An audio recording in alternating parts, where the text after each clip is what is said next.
Also want to thank you and your association and all the concerned citizens along the process. This bylaw process and committee, it's been trying. It's been an educational process, and this is the first time that we're enforcing bylaws, and we take it very seriously. So just trusting that we're doing this in good faith, and trusting that the process of engagement and consultation. And I think without whatever comes of the bylaw, I think we're all kind of better of it having this opportunity to engage. So I appreciate that. There's no intent from my perspective here to create any barriers to the market. That's certainly not something we want to do. And even to your point further, the woodlots and the forestry industry hasn't been expressed enough in our economic development strategic planning. There might be a couple sentences alluding to it, but I think that partnership is at a it's very underserved. And then finally, I think the intent of any bylaw is to establish good neighbor relations, that we all live in community. And I think that's the intent here, is to establish that. And then specifically to this, it was to ensure that we have good forest management. And it's, from my perspective, incredibly clear that your association and your leadership and your members are doing that incredibly well. So yeah, again, thanks for the information, the education. I feel better for it at this point. And I don't know what the next step is here in terms of process, but I would ensure that, from my perspective, that there's no intent to create barriers to the market. And if anything, we want to increase that economic development, but ensure, we have good neighbors operating in good faith like this council is trying to do at this point. Thank you. Thank you, Councillor. Mayor Lorden. Thank you, Mr. Foregraves. So sort of building on what Councillor Duplessis has, I'll have two questions. But first, I would say, again, from my perspective, and I know I've had comments in the media too, like, we are in the building phase of should we have a bylaw, and if so, what should be in it. So the presentation today is helpful, but I do maybe want to sort of caveat that from my perspective, as Councillor Duplessis mentioned, this is not about in any way prohibiting or quotaizing or controlling clear cutting. The city isn't and shouldn't be in, from my opinion, the business of forest management, but what we are in the business of is community management sometimes, or neighbor management. When we start from what problem are we trying to solve, or what concern was raised by the citizens asking us to consider this bylaw, it was really not about the volume in any way, but rather about notification to residential neighbors.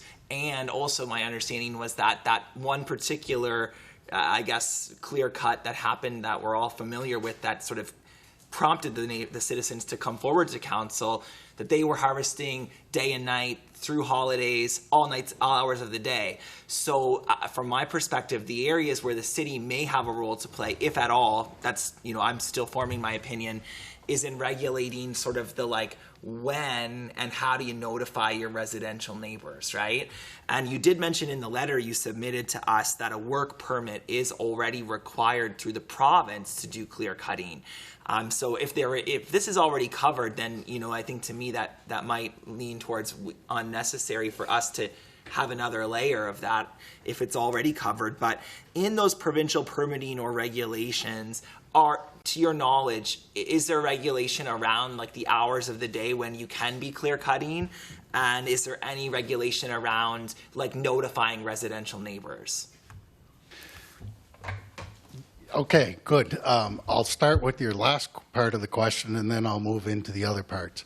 That provincial regulation is mainly for fire permits, and it's during the fire seasons when that occurs. And those hours of operations are entirely dependent upon weather conditions. So, for example, sometimes you need to operate at early in the morning because of the weather conditions, and they will say, for example, close the woods downs at different points after noon because of the higher temperatures and stuff. So there is some rules that way, but it's purely based on the fire. So it's not based on other factors of identifying landowners.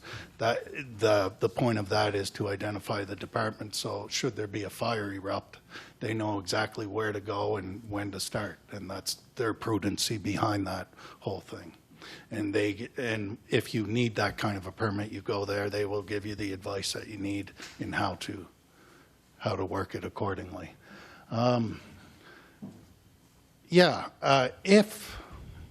If the point is not to prohibit clear cutting and stuff, I guess my suggestion would be that way, would be that this whole bylaw as presented be removed and come back to the table.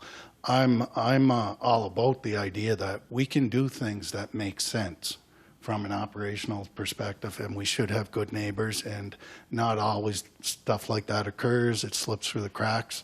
There's always stuff like that occurs. And there is things that could be done that way if that's necessary. That could be changed, but not the way it's written as it stands now. I don't think there's flexibility in that, the way it is. Okay. So then, thank you for that. And I mean, I know for myself, and I think for most of us, we acknowledge that we aren't in any way experts or even familiar with a lot of this terrain. So, you know, and I want to thank you and your organization and every citizen. I understand there's been robust engagement, and that's really meant to inform this as we go along the way. So maybe just to follow up, and my last question would be, you know, so it sounds like you've confirmed that the provincial side of it does not in any way speak to, you know, cutting around residential neighbors or hours of operation from that perspective. Right. But so from your perspective, might there be a place for any municipal bylaw that might address those types of concerns, or do you think there should be no municipal bylaw at all? I think, okay, the municipal bylaw as presented should not be there. Heard that, yeah.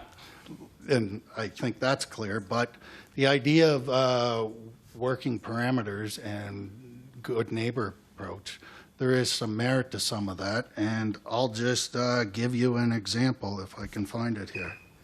Here was an example that we did. I just pulled it up because when Justin and I were fighting over different examples, you can see right there, this was right in a local area. The building lots were harvested, clear cut completely, and the others were partially harvested. When we were doing that operation, we found the best time to work in that, with discussion with the neighbors, was between the hours of 5 and 1. But that doesn't work in all cases, and there's got to be differences that way. And the neighbors were out having their regular coffee with the operators every day, and there was good discussion, and they were pleased about how those kind of protocols occurred. And those are the kind of things that maybe can be illustrated better through a bylaw. Just a simple example, there was a sign posted, caution, forestry operation, both in French and English.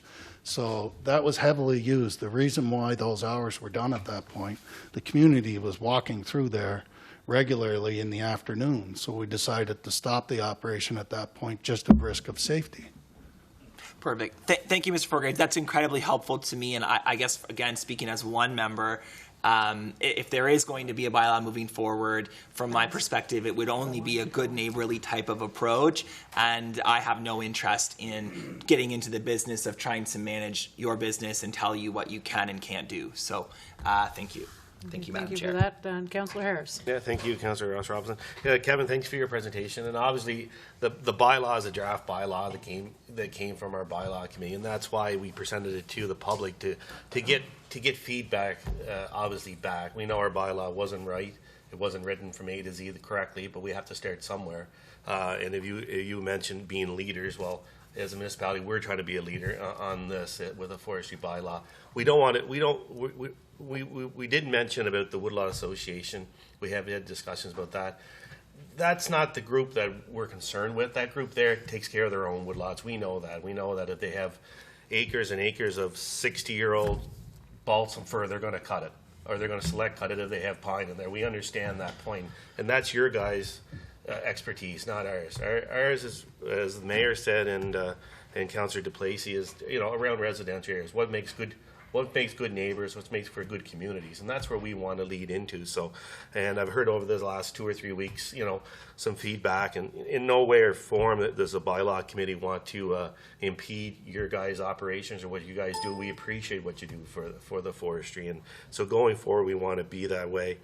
What you mentioned, discussion with the neighbors is huge, but we got to have that there because, to your point, after October 31st, the province doesn't put in any permits because the fire season is done October 31st every year.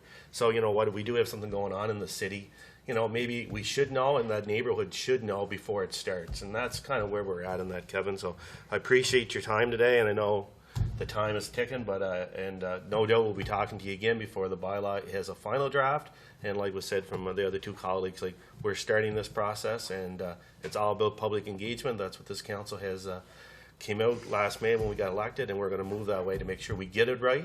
And if we don't get it right, we're going to go back and change it with some bylaws that we have now, and we're open to that. We're open to change and make sure it works for our community. But thanks very much, Kevin. Thank you, Councillor Harris. I'm going to wrap this up.